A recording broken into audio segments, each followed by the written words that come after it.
નમસ્કાર, સ્વાગત છે આપનું અરવલ્લી સમાચારમાં ઇવનિંગ બુલેટિન સાથે હું છું રીટા। સમાચારોની શરૂઆત કરીએ હેડલાઇન્સથી।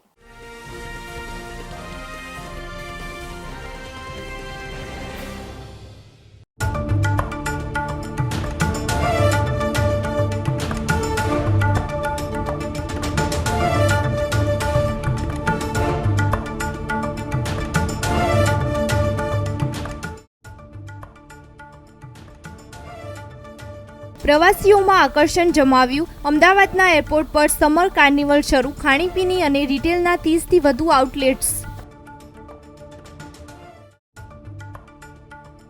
સી.આર. પાટીલને પણ આ કોર્પોરેટરો મળી શકે। રાજકોટ મ્યુનિસિપાલિટીમાં ચાલતા વહીવટથી નારાજ મુખ્યમંત્રીએ કોર્પોરેટરને ગાંધીનગર તેડાવ્યા।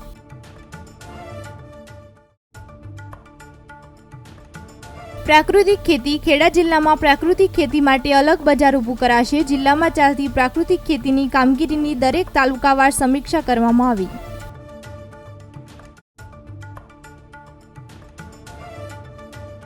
તલાટીની પરીક્ષા માટે 50% ઉમેદવારોએ સંમતિ આપતા પરીક્ષાના કેન્દ્રમાં ઘટાડો થયો। 26,850 ઉમેદવારો પરીક્ષા આપી શકે તે પ્રકારે કેન્દ્રો પર વ્યવસ્થા કરાશે। બાગાયતી ખેતી। પાટણમાં બાગાયતી ખેતીમાં ખેડૂતો 5 વર્ષમાં 3 ગણા વધ્યા।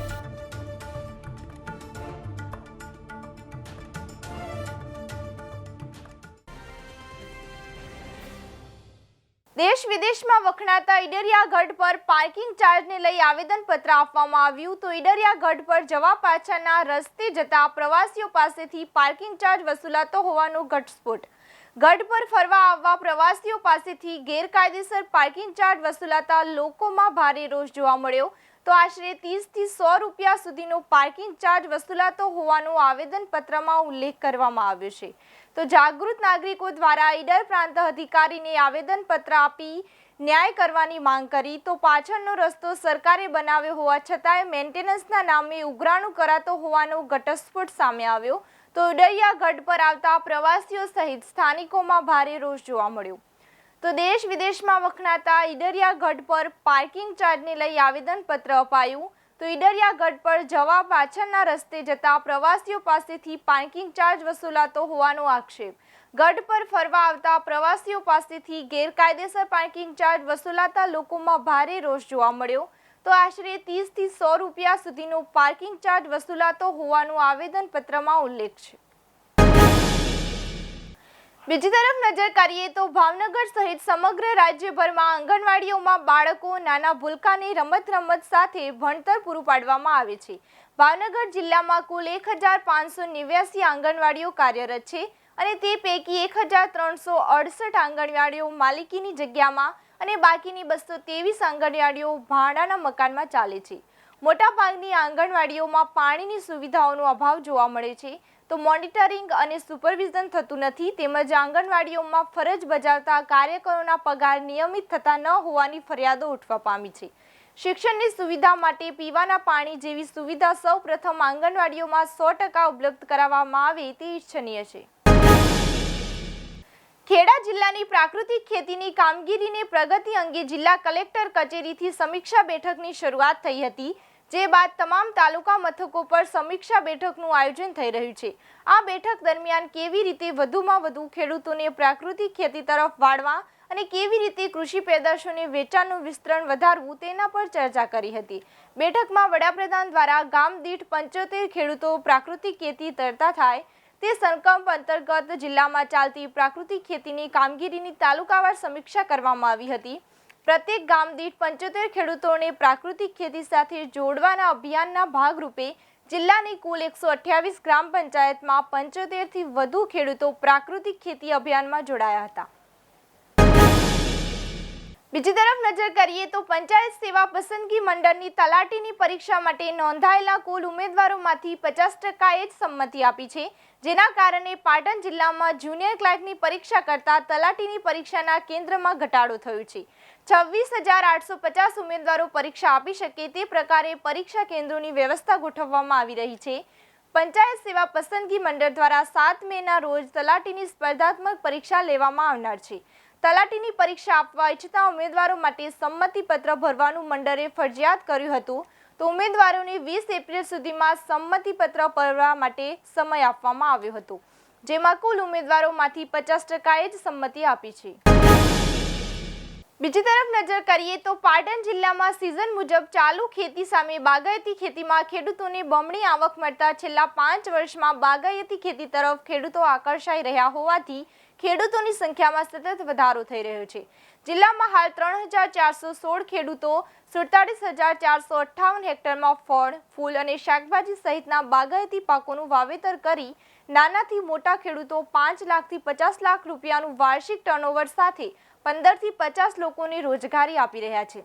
જિલ્લામાં 2018માં માત્ર 1300 ખેડૂતો સરેરાશ 15000 હેક્ટરમાં બાગાયતી પાકોનું વાવેતર કરતા હતા। ત્યારબાદ ખેડૂતોને બાગાયતી ખેતી તરફ વળી તે બાગાયતી વિભાગ દ્વારા ખેડૂતોને માર્ગદર્શન માટે તાલીમ વર્ગ શરૂ કરી સબસિડી સાથે ખેતીમાં ખર્ચ કરતા બમણી આવક થતી હોવાથી દર વર્ષે બાગાયતી ખેતી તરફ વધુ ખેડૂતો આકર્ષાતા 2022 સુધીમાં સંખ્યા 3 ગણી વધીને 3416 પહોંચી છે। કચ્છમાં સતત વાતાવરણમાં પલટો આવ્યો હતો અને અનેક ગ્રામ્ય વિસ્તારોમાં કમોસમી વરસાદના ઝાપટા પડ્યા હતા। ભુજ અને તાલુકાના માધાપુરા, માનકુવા, કોટડા સહિતના ગામોમાં વરસાદ પડ્યો હતો, તો અંજાર તાલુકાના ચાંદરોડા નજીક ભારે પવન ફૂંકાતા આંધી સર્જાઈ હતી। લોકોએ પવનથી બચવા દોડધામ કરી મૂકી હતી, જ્યારે નજીકના ગાંધીધામ અને કંડલા સંકુલમાં પણ વરસાદી માહોલ સર્જાયો હતો અને હળવા ઝાપટા પડ્યા હતા। તો હવામાન વિભાગે જાહેર કરેલી આગાહી મુજબ કચ્છના આકાશમાં ફરી વાદળછાયું વાતાવરણ સર્જાઈ ગયું હતું। ભુજ શહેરમાં એકાએક ભારે ગાજવીજ સાથે છાંટા પડ્યા હતા, તો તાલુકામાં અનેક ગ્રામ્ય વિસ્તારમાં વરસાદ થતા માર્ગો ભીના બન્યા હતા, તો ક્યાંક પાણી પણ વહ્યા હતા।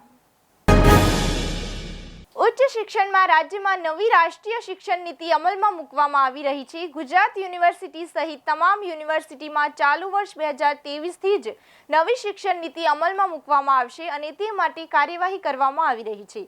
અત્યારે અધ્યાપક મંડળ દ્વારા અધ્યાપકોનું પ્રતિનિધિત્વ કરવા સેનેટ કે સિન્ડિકેટનું અસ્તિત્વ જ નથી, તો તે માટે ચૂંટણી કરવા માંગ કરવામાં આવી છે।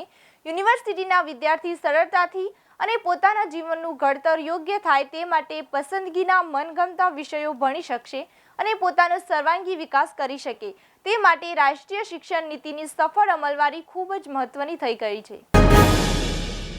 અમદાવાદનું સરદાર વલ્લભભાઈ પટેલ ઇન્ટરનેશનલ એરપોર્ટને 39 ડોમેસ્ટિક અને 19 ઇન્ટરનેશનલ ડેસ્ટિનેશન સાથે 9 ડોમેસ્ટિક અને 17 ઇન્ટરનેશનલ એરલાઇન્સ સાથે જોડે છે। ત્યારે ઉનાળુ વેકેશનમાં મુસાફરોને સરદાર વલ્લભભાઈ પટેલ ઇન્ટરનેશનલ એરપોર્ટ પર ખરીદી કરવા આકર્ષવા 100થી વધુ જાતના ડિસ્કાઉન્ટ્સ ઉપલબ્ધ કરાયા છે, તેમજ ખાણીપીણી અને રિટેલના 30થી વધુ આઉટલેટ્સ ઉપલબ્ધ કરવામાં આવ્યા છે।